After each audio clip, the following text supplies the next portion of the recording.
திருமந்திரம் 7வது தந்திரத்துல 9வது அத்தியாயம் திருவருள் வகுப்புல 1596 என்று நாம் சிந்திக்கின்றோம். தானே அழியும் வினைகள் அழிந்த பின்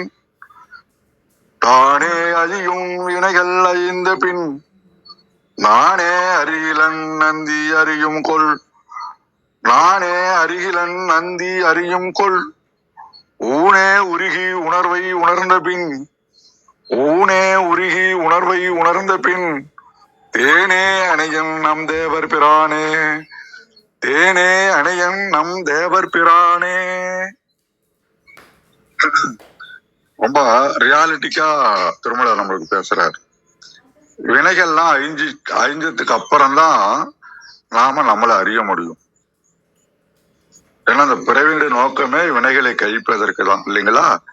அப்ப வினைகள் எப்ப நமக்கு டைலூட் ஆகி ஜீரோ வருதோ அப்பதான் நம்ம பத்தி அறிய முடியும். ஆனா என்னை பத்தி இறைவன் நல்லா தெரிஞ்சு வச்சிருக்கிறான், அது நம்ம உணரணும். முன்னாடியே அவன் நம்ம பத்தி தெரியும். இப்ப என்னை பத்தி நான் அறிஞ்சதுக்கு அப்புறம் என்னுடைய உள்ளொலிய உணர்வால உணர்ந்து உடல் உருகி நிக்கணும். நின்னம்னா தேன் போன்ற தித்திக்கும் சிவபதத்தை எனக்கு அவன் காட்டி அருளினான் அப்படின்றார். அப்ப நம்ம போல தவிப்புல இருந்திருக்காரு அவரும். அப்ப வினைகள் தீர்ந்ததை அதை தீர்த்து வைத்ததே யாரு? சிவன் தான் அப்படின்னு நம்ம அறிஞ்சிருக்கல. நமக்கு எப்ப பக்குவம் வருதோ அப்பதான் அவன் தெரிஞ்சிருக்குன்னு நமக்கு அறிய முடியும். அது வரைக்கும் அந்த போகத்திலேயே தான் அந்த உடம்பு கிடக்கும். உணர ஆரம்பிச்சதுக்கு அப்புறம்தான் உடலை வருத்தி நம்ம புண்ணியத்துக்காக அவனை தேடிக்கொண்ட பின் தேன் போல சிவானுபவம் கிடைக்கும். அப்ப இந்த ஜீவன் திவச்சரிசன முறையில அகந்தைய அடக்கி செயலற்று சிவத்துல நிற்கும் போதுதான் சிவபோகம் கிடைக்கும். சிவானந்தத்தை இடையராது அனுபவிப்பதுதான் சிவபோகம். இப்படியாக அந்த பாடல் நமக்கு ஒரு பெரிய வாழ்வியல் யதார்த்தத்தை நமக்கு குறிப்பிடுகின்றது. அதே மாதிரி நம்ம பதவுரைக்கு போறோம்னு வச்சுக்கீங்களா, ஒரு நிமிஷம் உள்ள போயிடுச்சு. கொஞ்சம் டீப்பா பாக்குறோம் அப்படின்னாக்கா, தானே அறியும் வினைகள் அறிந்த பின் அவன் உள்ளுக்குள்ள இறைவன் இருக்கிறான். அவன் மையரு உணர்த்திக்கிட்டே இருப்பான். அதை நாம எப்ப அறிஞ்சு கொள்ள முடியும்னா, நம்ம வினைகள் எல்லாம் முடிஞ்சதுக்கு அப்புறம் அவன் கிட்ட வருவான். அப்பதான் நம்மளை உணர வைப்பான். அப்ப அந்த அறிவுக்கு தகுந்த மாதிரி சிவநெறி ஒழுக்கத்துல நம்ம நினைச்சு நிற்பதா குருநாதனா இருந்து நந்தியன் பெருமாள் தெரியும். அவனுக்கு நம்மளை பத்தி என்ன ஏற்கனவே தெரிஞ்சு வச்சிருக்கிறான். நாம நம்மளை உணர ஆரம்பிச்சதுக்கு அப்புறம் அவனை பேரன்பினால் உள்ளமும் உடலும் உருகும் போதுதான் மெய் உணர்வு நமக்கு கிடைக்கும். எப்படி கிடைக்கும் அதுன்னு சொல்றாரு. தெவிட்டாத இன்சு வைத்தேன் போல குருநாதனாகவும் தேவருக்கெல்லாம் தலைவனாகவும் இருக்கின்றார். அவன் துணைவனாக நிற்பான். இதுக்கு வேற மாதிரி எப்படி நம்ம வேற கோணத்துல பார்க்கலாம்னாக்கா, இறைவன் உயிரை இன்டர்னலா உணரணும், இல்லைங்களா? அப்படி உணரும் போது அப்ப அவனுடைய அறிவு இருக்குது. அவனுடைய அறிவு இருந்தாதான் நம்ம உணர முடியும். அப்ப அவனுடைய கர்ம வினைகளை இல்ல நம்முடைய கர்ம வினைகளை அவன் நீக்கிட்டு சிவநெறி வழியை நமக்கு உணர்த்துவான் இன்னும் கொஞ்சம் நிறைய. அப்ப அந்த வினைகள் எல்லாம் உணர்ந்து தன் நெறிக்கு வகுத்து கொண்ட ஒழுக்கத்தோடு உறுதியாக அந்த குருநாதனை நாம வணங்கும் போது நெறி தவறாத வாழ்க்கையினால வினைகள் எல்லாம் அழிய தொடங்கி அவனுடைய பேரன்பு நமக்கு அதிகமா கிடைக்கும். அப்படி பேரன்பு கிடைக்கும் போது நாம இன்னும் அவனை எப்படி கோல்டு மாதிரி உள்ளையும் உடலையும் உருக்கணும். உண்மையான பக்தியை கொண்டு உருக்கும் போது அந்த தெவிட்டாத தேன் இன்பம் நமக்கு கிடைக்கும். அப்போ குருநாதனாகவும் தேவாதி தேவனாகவும் நந்தியன் பெருமான் என்றென்றும் நமக்கு அமுதமாக உடனிருந்து அருள் செய்வான். இதுக்கு ஒரு கதை சொல்லலாம். பார்த்தோம்னா, அடர்ந்த காடு அமைதியா இருக்குது. அதை விட அமைதி தன் நெஞ்சில ஒரு பெரிய போரே நடந்து கொண்டிருப்பதை உணர்ந்த குணசீலன். அவன் பல வருஷமா அந்த சிவநெறியில நின்று பூஜைகளை செஞ்சு தியானம் செஞ்சு வரான். அவன் மனதுக்குள்ள எப்போதும் ஒரு கேள்வி இருந்துகிட்டே இருந்தது. என்னன்னாக்கா, நாம இத்தனை வழிபாடுகள் எல்லாம் பண்றோம், என் கர்ம வினைகள்லாம் எப்ப தீரும், இறைவன் எப்ப எனக்கு முழுமையா அருள் கொடுப்பான் அப்படின்னு. ஒரு நாள் சாயந்தரம் ஆற்றங்கரையில அமர்ந்திருந்த ஒரு வனத்துறவி கிட்ட பாக்குறான். ரொம்ப பணிந்து அந்த ஐயத்தை கேட்கறான். அப்ப அவர் சொல்றாரு, தன் கையில இருக்கும் அழுக்கை சுட்டி காட்டி கை கழுவணும் அப்படின்றாரு. அப்ப என்ன அர்த்தம்? தானே உணர்ந்து கழுவுவதே அழகு. அப்ப இறைவன் பேரொரு நம்ம உள்ளத்துல வெளிப்படும் போது நாமளே அறிஞ்சுக்கணும். வினைகளை அறிந்த பின் திருமந்திர வாக்குப்படி உன் வினைகள் என்னென்னலாம் இருக்கோ அவற்றையெல்லாம் நீக்க வேண்டும், உன் ஆன்மாவே உனக்கு அதை உணர்த்தும். அவ குணசீலன் யோசிச்சான், சாமி, வினைகளை உணர்ந்த பின் நான் என்ன செய்யணும்? உன் நெஞ்சில உறுதி எடுத்துக்கணும், ஏன்னு நான் தவறான வழியில போக மாட்டேன், என் குருவும் இறைவனும் நந்தியன் பெருமாளும் இதயத்துல வீட்டி இருக்கிறாங்க, என்ன சாட்சியா பார்த்துக்கிட்டு இருக்கிறாங்க அப்படின்னு தீவிரமான சத்தியத்துல நீ நிக்கணும். இததான் திருமலரு நானே அறுதியன் நந்தி அறியும் கோர் அப்படின்னு அந்த கடைசி வரியில சொல்றாரு. நீ உன் ஒழுக்கத்துல உறுதியா நிக்கணும். அப்பதான் உள்ள இருக்கிற நந்தியன் பெருமாளை நீ உணர முடியும். அவ்வாறு நீ நின்னா இறைவன் வெளிப்படுவான். வெளிப்படுவானா அப்படின்னு குணசீலன் திருப்பி கேட்கலாம். சரி, அப்படிலாம் நின்னாக்கா இறைவன் என்கிட்ட வருவானா? உன் உடலும் உள்ளமும் உருகும் அளவுக்கு அன்பும் பக்தியும் உணர்வும் மேலே எழுதணும். வெறும் சடங்காக இல்ல, ஊனே உரிக்கு உணர்வை உணர்ந்த பின்னு திருவாசகத்துல படிச்சீங்க இல்லைங்களா? அந்த மாதிரி இறைவனோட கரைஞ்சு உருகணும். பக்தியால இறைவனை உண்மைத்தன்மையை உணர முடியும். அப்படி உணர்ந்துட்டா உனக்கு கிடைக்கிற அனுபவம் எப்படி இருக்கும் தெரியுமா? தேன் சொட்ட அந்த இனிப்பான நாக்களை எப்படி பசியோடு இருக்கும்போது தேன் நாக்களை பட்டுதுன்னா இனிமை உணர முடியுமோ, அது போல உனக்கு தெவிட்டாத இன்பத்தை அவன் கொடுப்பான். அதிலிருந்து குணசீலன் புற வழிபாடுகளை நிறுத்தாமல் அகத்தியன் தன் தவறுகளை திருத்திக் கொண்டான்.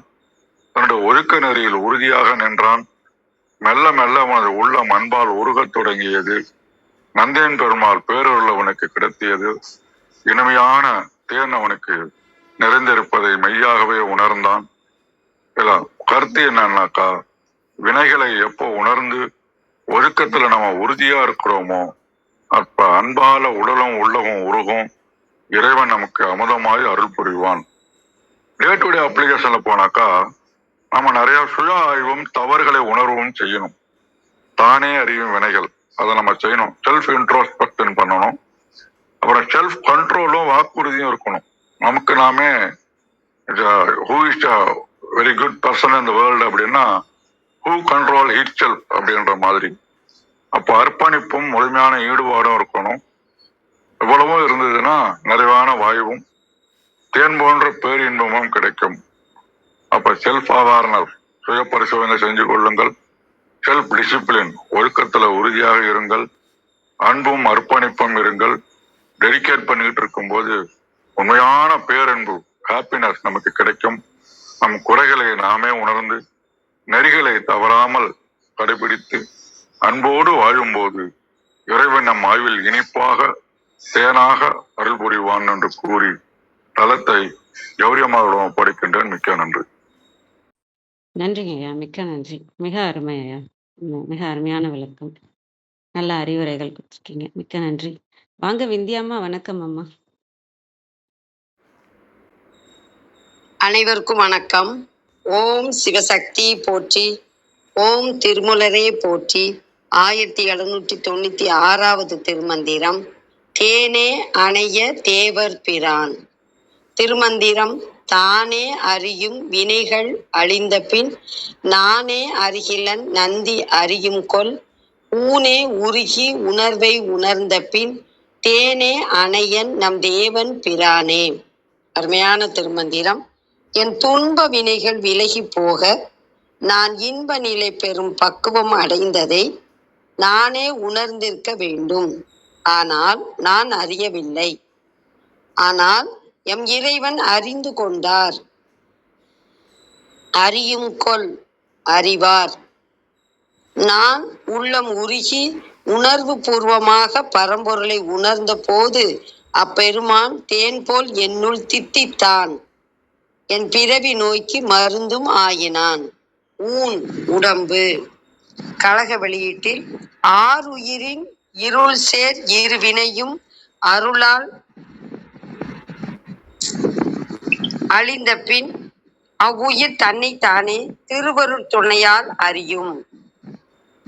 மல கண்ம மாயைகளை அவ்வுயிர் அறியாது. அவ்வாறு இருப்ப நந்தியாகிய சிவபெருமான் அவற்றை அறிவது எங்கனம்? அவன் அறியான் அறியான் ஈண்டு அனுபவியான். உள்ளம் உருகி தொழுது உணரப்படும் உணர்வாகிய சிவனை உணர்ந்த பின் தேனே அணைய சிவபெருமானின் திருவடி உயிர் துய்க்கும். அனைவருக்கும் நன்றி, வணக்கம். சிவசிவ. மிக்க நன்றிங்க அம்மா. வாங்க அர்த்தநாரி ஐயா. வணக்கம் ஐயா. வணக்கம் கௌரிமா, நீங்க உங்க கருத்தை சொன்னீங்களா? சொல்லிட்டோம்னுங்க. சரிங்க ஐயா. சொல்லிட்டீங்களா? நன்றிங்க. நன்றி. வேற யாராவது ஏதாவது கேட்கணுமா?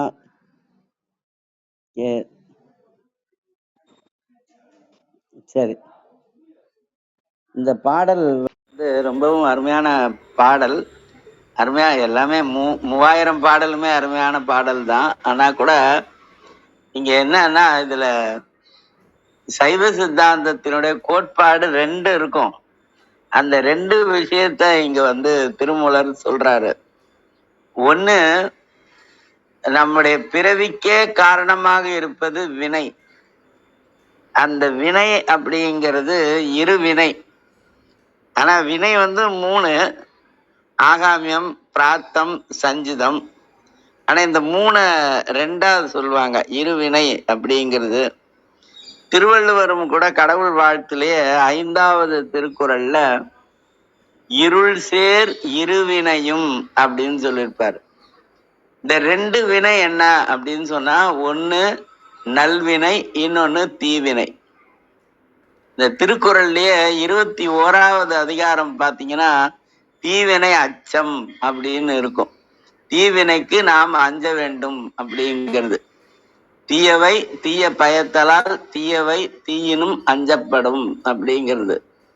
இந்த சமீபத்துல வரக்கூடிய இந்த கொலை நிகழ்வுகள் எல்லாம் பார்த்தோம்னா எவ்வளவு கொடுமையானது அப்படிங்கிறது நமக்கு தெரியும். அதனால தீவினை அச்சம்னு வரும். தீவினைக்கு அஞ்சனும். ஆனா அதே நேரத்துல நல்வினையும் நமக்கு பிறப்பை கொடுக்கும். ஏன்னா நல்லதை செஞ்சோம்னா அந்த நல்லதை அனுபவிக்கிறதுக்கான பிறப்பு வரும். ஆனா ஒரு உண்மையான சைவன் என்ன பண்ணணும் அப்படின்னா,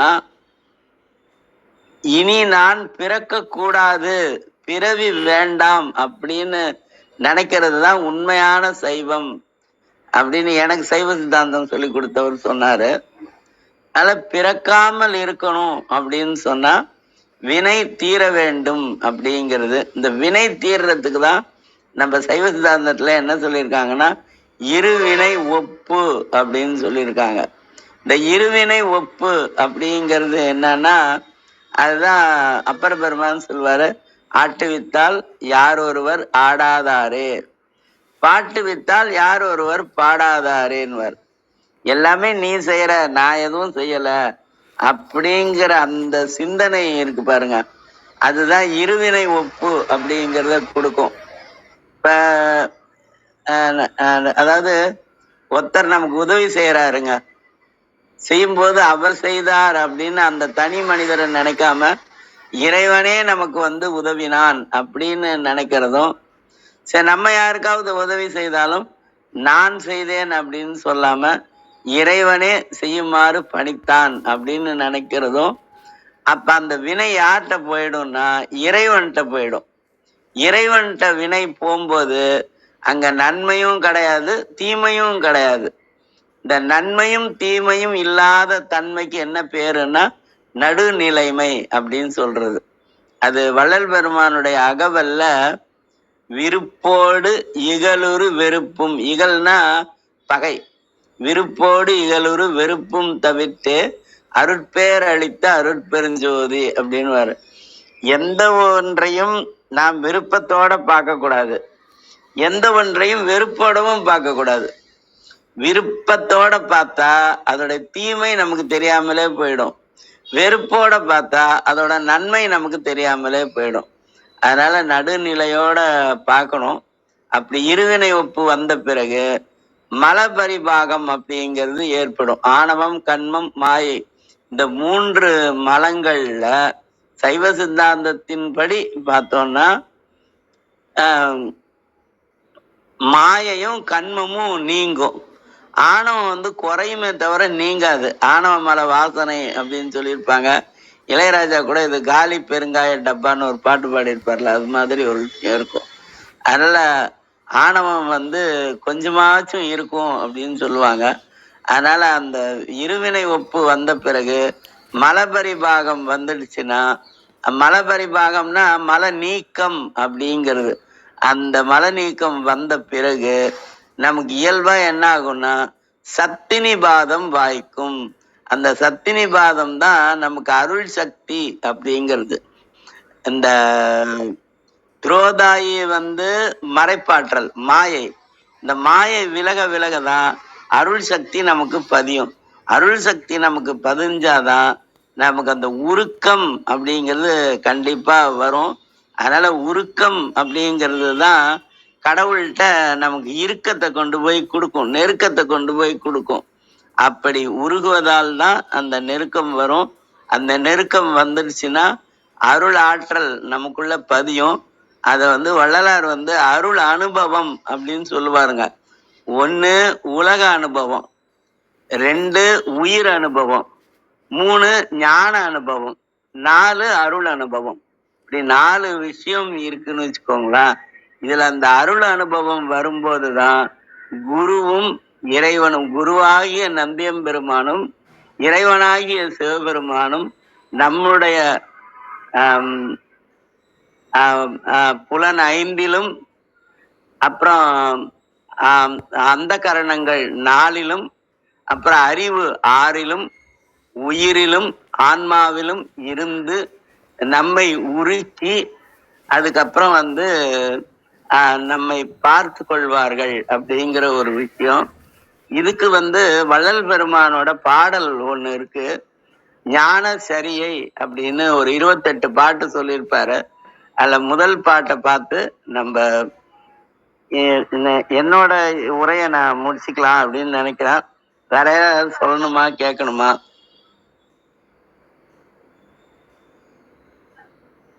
சரி, இதுல என்ன சொல்லியிருக்காங்கன்னா உருகுதல் அப்படின்னு ஒரு வார்த்தை சொல்லியிருக்காரு. அப்படி உருகினால் தேன் போன்ற இறைவன் நம்மோடு இருப்பான் அப்படிங்கிறது. இப்ப நமக்கு மணி, மந்திரம், மருந்து அப்படின்னு 3 விஷயம் சொல்லுவாங்கங்க. மணி அப்படிங்கிறது என்னன்னா சொல். பாரதியார் சொல்லுவாரு, மந்திரம் போல் வேண்டுமடா சொல் இன்பம்னு வர சொல். அதுக்கப்புறம் அந்த சொற்கள் சேரும் போது மந்திரம். அந்த மந்திரத்தை உச்சரிச்சுக்கிட்டே இருந்தோம்னா பிறவி நோயை தீர்க்கக்கூடிய மருந்து. இந்த 3 விஷயம் நம்ம ஞாபகம் வச்சுக்கணும். மணி, மந்திரம், மருந்து. அது வள்ளலார் அடிக்கடி மணி அறியேன் மருந்தறியேன் அடிக்கடி சொல்வாரு. அது மாதிரி ஒரு விஷயம் இருக்கும். அதனால நமக்கு இந்த உருகுதல் அப்படிங்கிறதுக்கு தேன் தான் மிகப்பெரிய, அதாவது ஒரு ஒரிஜினல் எக்ஸாம்பிள், உண்மையான சான்று அப்படின்னு பார்த்தா தேன் தான். ஏன்னா அந்த தேன் மருந்து. சித்த வைத்தியத்துல மருந்து கொடுக்கும்போது தேனை சேர்த்து சாப்பிடுங்க அப்படின்னு தான் சொல்லுவாங்க. அதனாலதான் திருவாசகத்தை பத்தி சொல்லும்போது திருவாசகம் என்னும் தேன் அப்படின்னு சொல்லுவோம். அதனால அந்த அது மாதிரி நம்ம வள்ளல் பெருமான் சொல்ற அந்த ஒரு பாட்டை மட்டும் பார்த்துக்கலாம். நினைந்து நினைந்து நினைந்து நினைந்து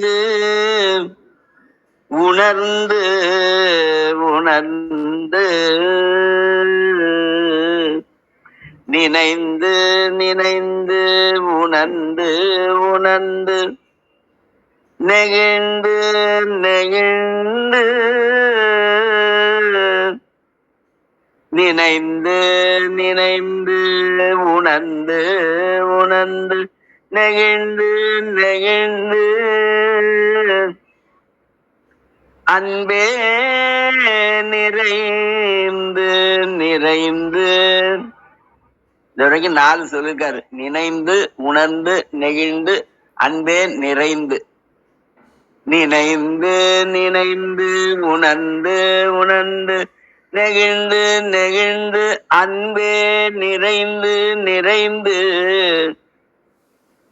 ஊற்றெழும் கண்ணீர் அதனால் உடம்பு நனைந்து நனைந்து.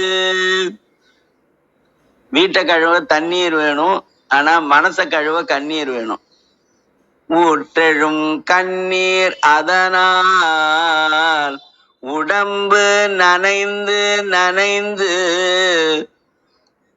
அருளமுதே நன்னிதியே ஞான நடத்தரசே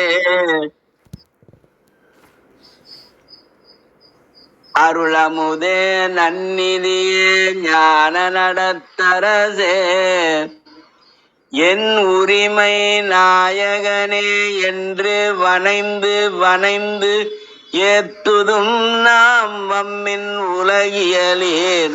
ஏத்துதல்னா வழிபடுதல், புகழ்ந்து வழிபடுதல். ஏத்துதும் நாம் வம்மின் உலகியலீர். மரணமில்லா பெருவாழ்வில் வாழ்ந்திடலாம் கண்டீர். புனைந்துரையேன் பொய் புகழேன் சத்தியம் சொல்கின்றேன். பொற்சபையில் சிற்சபையில் புகும் தருணம் இதுவே. ஆடும் பரிவேல் அணி சேவலன பாடும் பணியே பணியாயருள்வாய். வாழ்க சீர் அடியாரெல்லாம். சிவா திருச்சிற்றம்பலம். நன்றி. மிக்க நன்றிங்க. மிக அருமை. மிக அருமையான விளக்கம். நல்ல அறிவுரையும் கொடுத்தீங்க. ஓதுதலும் ரொம்ப அருமையா இருந்தது. மிக்க நன்றி. தொடர்ந்து வாங்க ஐயா. நன்றி. அனைவருக்கும் அன்பு வணக்கம். ஓம் நந்தியம்பெருமான் திருவடி போற்றி. ஓம் திருமூலர் திருவடி போற்றி. ஓம் நம சிவாய. Translation period. After the karmas perish, he himself will know. I, of my own accord, know not. Nandi will know. When the flesh is melted and I comprehend the consciousness, the Lord of the celestials is similar to nectar. அப்படின்னு கொடுத்துருக்காங்க. தானே அறியும் வினைகள் அழிந்த பின். தன்னைத்தானே அறியறது நடக்கும். எப்பன்னா வினைகள் நீங்கின பிறகுதான் நம்ம இந்த தன்னைத்தானே அறிந்து கொள்ள முடியும். ஏன்னா வினைகள் இந்த உடம்பையும் மனதையும் கொண்டு உள்ளது. அது நீக்கணும்னா நம்ம கிட்ட இருக்க அனைத்து பகையும் நீங்கணும். அனைத்து பகையும் நீங்கி அன்பிலையும் அந்த வெறுப்பற்ற நிலைக்கு நம்ம போகணும்.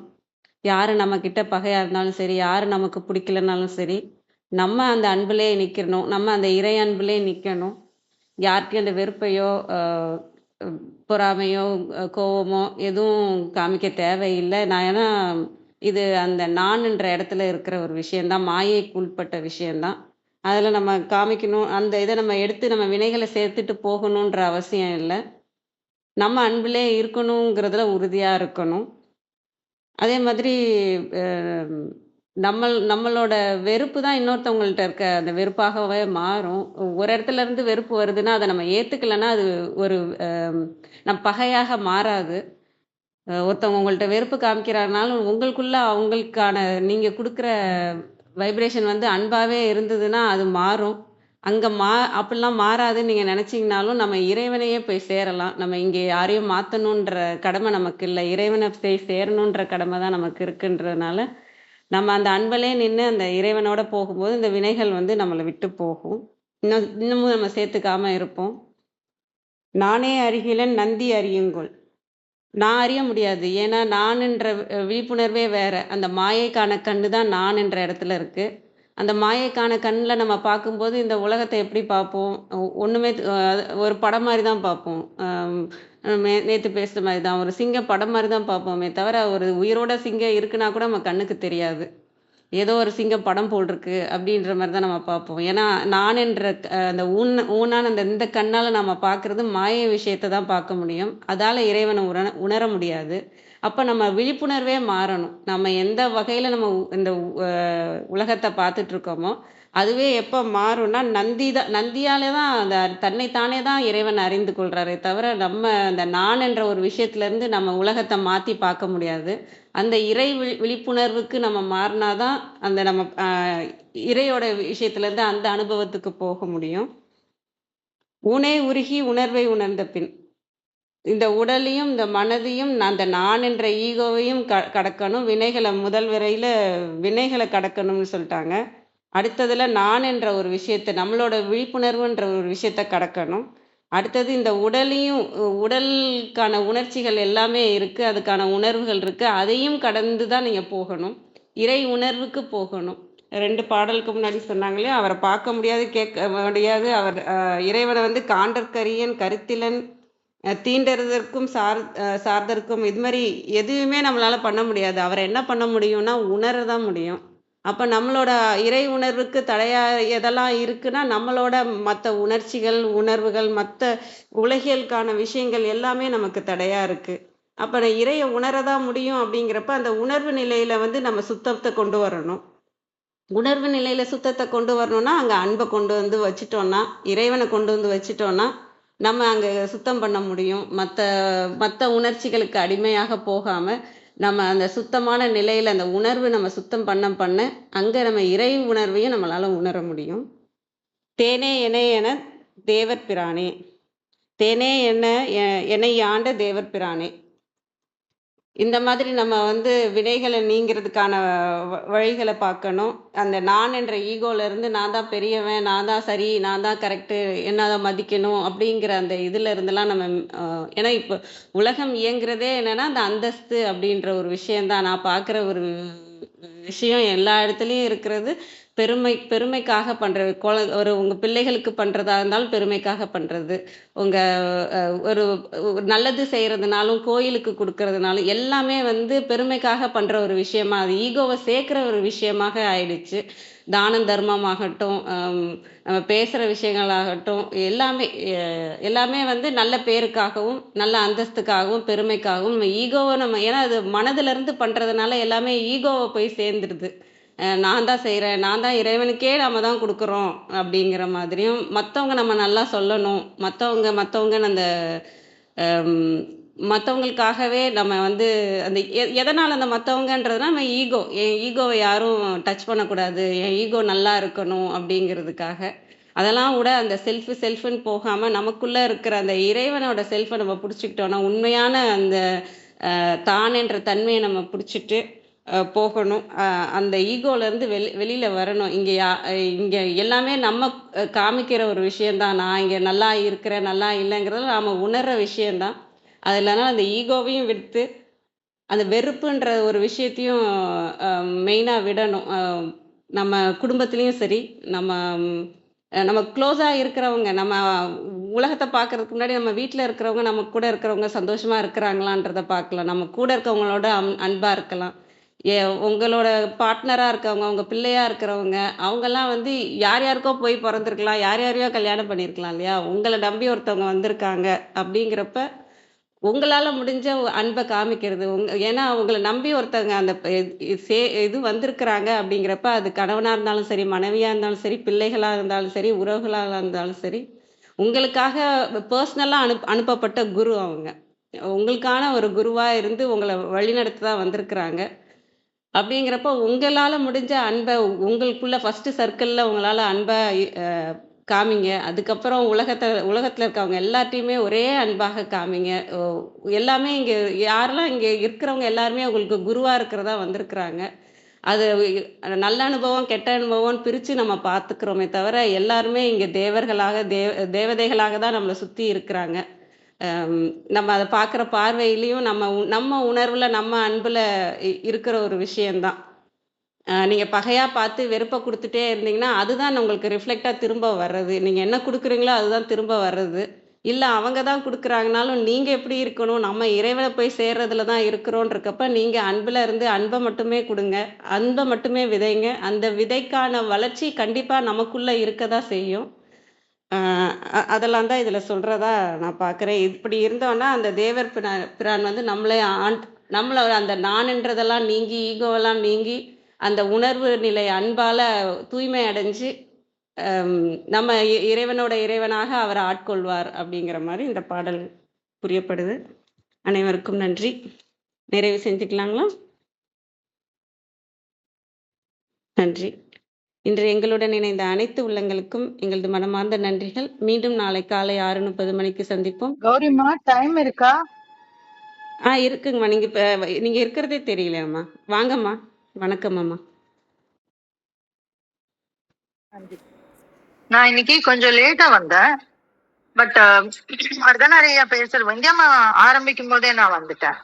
விந்தியம்மா ஆரம்பிச்சு அவங்க பண்ணிட்டு இருக்கும் இல்ல விந்தியம்மா ஆரம்பிக்கிறதுக்கு முன்னாடியே வந்துட்டேன்.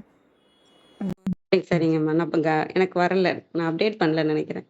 வாங்கம்மா. பரவாயில்ல. இல்ல டைம் இருந்தா பாக்கலாம், இல்லன்னு நாளைக்கு கூட பாத்துக்கலாம். உங்களுக்கு இல்லம்மா, சுருக்கமா உங்களால சொல்ல முடிஞ்சா சொல்லிடுங்கம்மா. நன்றிங்கம்மா. நன்றி. இந்த மந்திரத்துல நிறைய பார்த்தாச்சு, நம்ம எல்லாருமே சொல்லியாச்சு. இன்ஃபேக்ட் அர்த்தநாரியா ஓதினதுக்கு அப்புறம் பேச நாவே அது அப்படி ஒரு அற்புதமான நாள் இன்னைக்கு. ஒரே ஒரு விஷயம் மாத்திரம் பார்த்துடலாம். தேனே அணைய தேவர் பிரான் அப்படிங்கிறாரு. மெட்டஃபர். அந்த மெட்டஃபரை வந்து வரிசையா எல்லா சைவ சமய நூல்களும் சொல்லிக்கிட்டே இருக்கு. திருவாசகத்துல இருந்து எடுத்துக்காட்டு சொன்னாரு. இன்னும் வந்து நிறைய நம்ம திருமூலரே வந்து இந்த தேன் அப்படிங்கிறது வந்து நிறைய இடங்கள்ல உபயோகம் பண்ணியிருப்பாரு. அந்த வார்த்தையை வந்து மீண்டும் மீண்டும் உபயோகிக்கப்படுகிறது. இந்த எதனால இத மெட்டஃபர் அப்படின்னு சொன்னானாக்கா, நான் ஏற்கனவே இந்த தேன் பத்தி பேசியிருக்கேன். அது வந்து வெளிப்படையா தெரியாது, எதனாலும் ஆக்க முடியாது. we can't make than. Of course சக்கரை தண்ணி போட்டு கலக்குறாங்க, அது வேற காரியம். பட் தேன்ங்கிறது இயற்கையிலிருந்து வரக்கூடியது. ஒரு சிறிய துளியிலிருந்து மீண்டும் மீண்டும் அதனோட சேகரிப்புல ஒரு இன்னொரு உயிரினத்தோட சேகரிப்புல பல பூக்களிலிருந்து துளி துளி துளி துளியா எடுத்து சேர்க்கக்கூடியது. பல உயிர்களின் சேகரிப்பு. ஒரே ஒரு தேனி மாத்திரம் பண்ண முடியாது, பல உயிர்களின் சேகரிப்பு. அந்த தேனியா நினைச்சாலும் பண்ண முடியாது, அதுக்கு இயற்கை ஒத்துழைக்கணும். நிறைய பூ இருக்கணும். அந்த பூவுல தேன் சேரும் அளவுக்கு பனியும் வெயிலும் காற்றும் கலந்து இருக்கணும். பஞ்சபூதத்தோட அந்த மொத்த கூட்டமைப்பும் சரியா இருக்கணும். இப்படி தேனுக்கு பின்னாடி நிறைய விஷயங்கள் இருக்கு. இதுக்கும் இறைவனுக்கும் என்ன ஒற்றுமை அப்படின்னா, நம்ம ஆன்மா கடந்து போகின்ற இந்த பாதையை தான் இந்த தேன் சொல்றது. பல ஜென்மம் எடுக்கிறோம், பல வினைகள் செய்கிறோம், பல பல விஷயங்கள் வந்து பல பிறவி எடுத்து எடுத்து எடுத்து அந்த தேனை சேகரித்து கொண்டே போகும்போது ஒரு நாளைக்கு நம்ம வந்து அந்த முழுமையான தேனை, அதுக்கு வந்து நம்ம உடல் மூலமாக கிடைக்கின்ற அந்த பஞ்சபூத கூட்டு, நம்ம உயிர் பிரிந்த பின்பு ஒரு ஜென்மால இருந்து இன்னொரு ஜென்மாக்கு போகும்போது சரியான தனுகரண புவனம் அமைந்து நாம் அந்த தனுகரண புவனத்துக்குள்ள பொருந்தி அதற்குண்டான வேலைகளை செய்யறது, இதெல்லாம் இன்னைக்கு டைம் இல்ல. ஆனா நீங்க யோசிச்சு பாருங்க, இந்த தொடர்பு வந்து உங்களுக்கு நான் ஒரு கிளிம்ஸ் மாத்திரம் சொல்லியிருக்கேன். அப்படி நம்மளுடைய ஆன்மாவிற்கும் தேனுக்குமான ஒரு தொடர்பு நிறைய இருக்கு. அது இனிமைதான், உள்ள இருக்கிறது தெரியாது நமக்கு, ஆனா தொட்டா அந்த இனிமை நமக்கு புரியும். அதனாலதான் வந்து அந்த தேனை வந்து அவ்வளோ ஞானியர்களும் உபயோகப்படுத்துறாங்க மீண்டும் மீண்டும். ரெண்டாவது இயற்கையில கிடைக்கக்கூடியது. அப்ப திருப்பி திருப்பி அதை சொல்லக்கூடியதற்கு காரணம் இதுதான். அத்தகைய தேனே அணைய நம் தேவர் பிரான் அப்படின்னு சொல்றாரு. அவர் வந்து சேர்ந்துருவாரு. நமக்கு தெரியணும்னு இல்லை என்னுடைய வினை போச்சா இல்லையா அப்படின்னு. ஏன்னா நமக்கு தெரியணும். தானே அறியும் வினைகள் ஒழிந்த பின் அப்படின்னு சொல்றாரு. அப்படின்னா தானே அறியணும் அப்படின்னும் எடுத்துக்கலாம். இல்ல வினைகள் அழிந்த பின் நானே அறிகிறேன் நந்தி அறியுங்கள். அப்ப என்னோட முயற்சி இல்லாமலே எனக்கு தெரியாது. நான் இந்த உலகத்தோட ஒட்டி இருப்பேன். ஆனா நந்திக்கு தெரியும், குருவானவருக்கு தெரியும். அறியுங்கால் அவரே எப்படி அறிவாங்க அப்ப நான் அதுக்கப்புறம் நந்தி அறியுங்கால் தேனே அணைய நம் தேவர் பிரானை அறிந்து கொள்வோம். நாம அதை எப்படி அனுபவிப்போம் அப்படின்னா, ஊனே உருகி உணர்வை உணர்ந்த பின் தானே அறியும் அப்படின்னும் நம்ம முடிச்சுக்கலாம் இந்த இடத்துல. அப்ப என்ன அர்த்தம்? அந்த சிவானுபவம் என்கின்ற தேனை நாம் உணரும் பொழுது நாம் அறிந்து கொள்வோம் நம்முடைய வினைகள் கழண்டது அப்படின்னு. அப்போ நாம் இது நமக்கு தெரியுமா தெரியாதா? தானே அறியக்கூடியது தானா இல்லையா? அறியும். எப்போ? அந்த தேனினுடைய சுவை நமக்கு தெரிய வேண்டும். அந்த தேனினுடைய சுவை தெரிஞ்சதுன்னா என்ன அர்த்தம்? என்னுடைய வினை போயிடுச்சுன்னு எனக்கு அர்த்தம். இப்ப எத்தனை பேர் கண்ணு மூடி சொல்லுங்க, எத்தனை பேர் தேனினுடைய சுவையை அனுபவித்து இருக்கிறோம்? நம்முடைய வினை கழண்டதா? உள்ளே இருக்கக்கூடிய குருபரன் துலங்கி நமக்கு நம்மை உணர்த்தி காட்டுகிறானா? ஊனை உருகி உணர்வை இழந்த பின் வெளியில காட்டுறது இல்ல, நமக்கு தெரியாது. கண்ணுக்கு எதிர்க்க பீடமும் கிரீடமும் வேலும் செங்கோலும் கொண்டு அவன் காண மாட்டான். ஆனா நம்மளுடைய ஊனை உருக்கி உணர்வை உணர முடியும். அதுதான் என்னது? திருவருள் வைப்பு. அந்த திருவருள் வைப்பை நம்ம புரிஞ்சுக்கணும்னா என்ன செய்யணும்? அந்த உணர்வை நாம் பற்றி கொள்ள வேண்டும். அதனாலதான் தேனே அணைந்த தேவர் பிரான. இப்ப இந்த ஆன்மா தேனை ஒத்ததாக இருக்கிறது. அது எப்போ அப்படின்னா அந்த தேவர் பிரான் நம்மை அணைத்து கொள்ளும் பொழுது அப்படின்னு சொல்லி. அப்போ அவன் தேன், அவனால் பற்றப்பட்ட நாம் தேன், நம்முடைய உணர்வு தேன். அதை உணர்ந்து கொள்ளுவது ஒன்றே நம்முடைய வேலை. அப்படி அறிஞ்சிடுச்சோம்னா இதை காட்டி தர்றது யாரு நமக்கு அப்படின்னா குருபரன். அந்த குருபரன் காட்டி தந்து விட்டால் நாம் அறிந்து கொள்ளலாம் வினைகள் அழிந்து விட்டது என்று அப்படின்னு. நாமே நம்மை அறிந்து கொள்ளலாம். இதான் தன்னை அறிதல் அப்படின்னு சொல்லுவாங்க. அந்த தன்னை அறிதலுக்கு உண்டான ஒரு முக்கியமான குறிப்பா இறைவனுடைய திருவுருள் வைப்பு இங்கு நிகழ்கிறது அப்படிங்கறதுதான் சுருக்கமா சொல்லக்கூடிய ஒரு விஷயம். நீங்க இன்னும் அந்த தேனுக்கும் இந்த ஆன்மாவிற்கும் உண்டான தொடர்பை நீங்க இன்னும் உங்களுடைய எண்ணப்படி விரிச்சு பாத்துக்கோங்க. நன்றி நண்பர்களே. நன்றிங்கம்மா, மிக அருமை, மிக்க நன்றிங்கம்மா. நிறைவு செய்யலாங்களா? வேற யாரும் உங்களோட கேள்வி ஏதாவது இருக்குங்களா? நன்றி, அனைவருக்கும் நன்றி. இன்று எங்களுடன் இணைந்த அனைத்து உள்ளங்களுக்கும் எங்களது மனமார்ந்த நன்றிகள். மீண்டும் நாளை காலை 6:30 மணிக்கு சந்திப்போம். அவை நிறைவு பெறுகிறது. திருமூலர் திருவடிகள் சரணம் சரணம். திருமூலர் திருவடிகள் சரணம் சரணம். திருமூலர் திருவடிகள் சரணம் சரணம். அனைவருக்கும் நன்றி. ஓம் நம சிவாய.